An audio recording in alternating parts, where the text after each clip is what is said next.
প্রথমে আমাদের ইউনুস সাহেবকে এবং পরিবেশ এবং ভোক্তার সকল কর্মকর্তা এবং পটিয়া থানার তারা যে সহযোগিতা করেছে।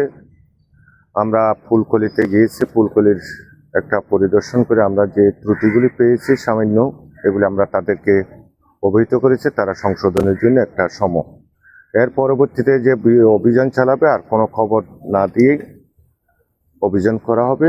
এরপর আমরা বনফুলের ব্যাপারে একটু অভিযোগ পেয়েছিলাম, সেক্ষেত্রে আমরা যদি বনফুলে না আসি, পরিদর্শন না করি, যেহেতু এখানে খাবার তৈরি করে, ওই জন্য আমরা বনফুলে এসেই যে জিনিসগুলি আমি দেখেছি, আমি প্রথমে ঢুকে দেখেছি, একটু আমি সন্তুষ্ট প্রকাশ করছি।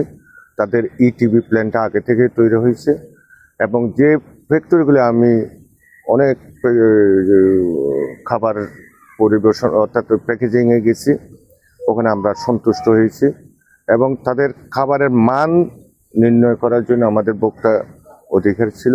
উনি খাবার যে প্যাকেজিংটা ওনারা পরীক্ষা করে দেখেছে, এই যে নেট ওয়েটগুলি ওনারা পেয়েছে, যেটা উনি বলেছেন, আনিস সাহেব বলেছেন, অনেক ফ্যাক্টরি মালিক 5 গ্রাম 10 গ্রাম 20 গ্রাম কম ওয়েট দিচ্ছে, গ্রস ওয়েটে দিচ্ছে, কিন্তু ওরা নেট ওয়েটে খাবারগুলি প্যাকেজিং করতেছে। এটা খুব ভালো দিক, হ্যাঁ, অটোমেটিক ভালো দিক। এটা মানুষকে ঠকানো হচ্ছে না।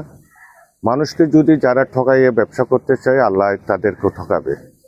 আমি মনে করি এদের বনফুলের সার্বিক পরিস্থিতি আমরা দেখেছি, পরিবেশগুলি যে নালা ড্রেনগুলি আছে, এই ড্রেনগুলি তারা পরিষ্কার করবে। একটা আউটসাইডে যে ওয়াশরুম অর্থাৎ বাথরুম আছে, তাদেরকে বলবো ওই বাথরুমগুলি একটু পরিষ্কার পরিচ্ছন্নতা রাখবেন। অর্থাৎ টোটালি হলো আউটসাইডে যে পরিবেশটা আছে, এগুলি একটু পরিষ্কার পরিচ্ছন্ন রাখলেই তাদের সব কিছু ওকে আছে।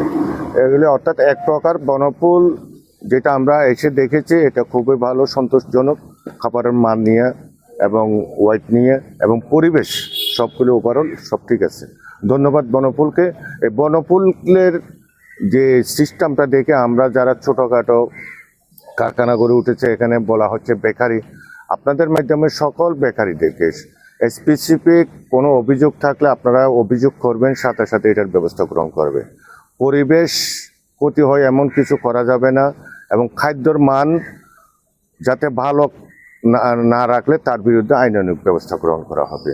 এটার ব্যাপারে আমাদের মাননীয় প্রধানমন্ত্রী স্পষ্টভাবে বলেছেন, এখানে কেউ ভেজাল করলে তার বিরুদ্ধে আইনানুগ ব্যবস্থা গ্রহণ করা হবে। সকলকে ধন্যবাদ।